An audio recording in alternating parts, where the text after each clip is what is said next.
এর উপস্থিত আছেন আমার মা ও বোনেরা, মুরব্বী এখন সবাইকে আসসালামু আলাইকুম। এইবারে আমি বলবো ঘরে ঘরে মাদকের ব্যবসায়িক অথবা মাদক ছেলে মেয়ে হয়ে গেছে। আমাদের উচিত কি এই এলাকা থেকে মাদক দূর করা না? এটা হলো উপজেলা। উপজেলা মানে কি?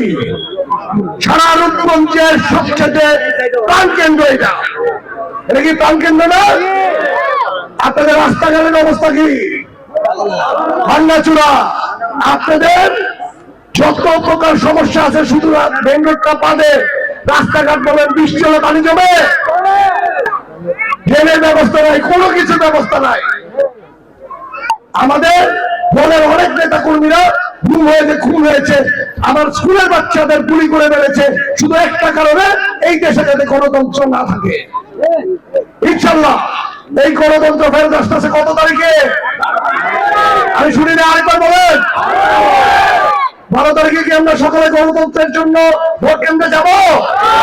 হাত তুলে দেখে ইনশাল্লাহ 12 তারিখে আমরা সকলকে একসাথে মিলে, আমাদের আত্মীয় স্বজন বন্ধু বান্ধব মিলে ভোট কেন্দ্রে যাবো।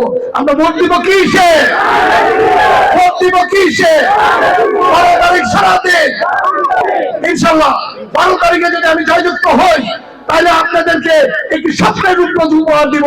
যে স্বপ্নের রূপগঞ্জে সন্ত্রাসী থাকবে না, মাদক থাকবে না, বাচ্চারা স্কুলে যাবে, মা বাবা চিন্তা মুক্ত থাকবে, চিকিৎসা ব্যবস্থা থাকবে, এমন একটি স্বপ্নের রূপগঞ্জ ইনশাল্লাহ আপনাদেরকে উপহার দিব।